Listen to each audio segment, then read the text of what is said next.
कोई जरूरत नहीं पुलिस को मेरे दरवाजे पर बुलाने की। मगर बड़े भैया ये रवि, मैं अभी तक मरा नहीं हूं। घर की छोटी मोटी उलझने मैं खुद सुलझा सकता हूं। साहब जी ने डांटिए, अभी का अभी डांटिए। अरे छोटी मालकिन के गहने चोरी हो गए और ये लोग हम पर शक कर रहे हैं। ये लोग सोच रहे हैं कि वो गहने हम कहीं बेचा है।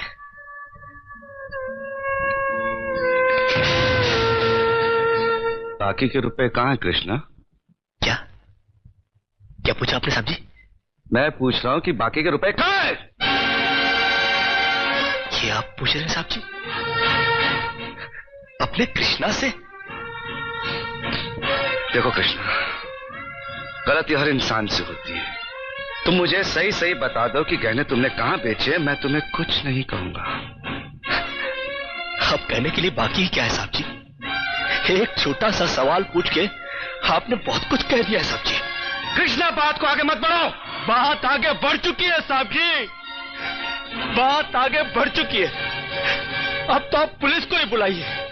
वो जब हमें कुत्ते की तरह मार मार के हमसे पूछेगी ना, अब तो हम तभी बताएंगे कि हम गहने कहां बेच कर आए साहब जी। मत कहो मुझे साहब जी। इसी साहब जी की इज्जत आज तुमने मिट्टी में मिला दी। क्या कुछ नहीं किया था मैंने तुम्हारे लिए, उसका मुझे तुमने ये बतला दिया। अरे भैया, अरे हट जाओ ज्योति।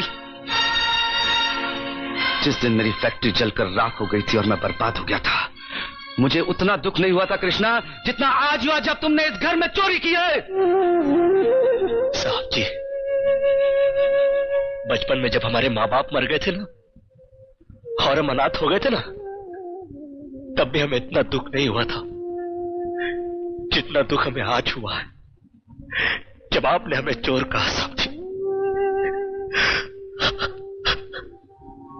आपने हमें चोर कैसे कहा साहब जी? और ज्यादा सफाई देने की जरूरत नहीं है। दूर हो जा, मेरी नजरों से दूर हो जा। निकल जा इस घर से। अरे इस घर से ही क्या, इस गांव को ही छोड़कर चले जाएंगे।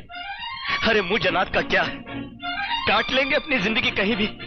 इतने साल इस घर में बेफिक्री से ये समझकर काट लिए कि साहब जी का हाथ है हमारे सर पर।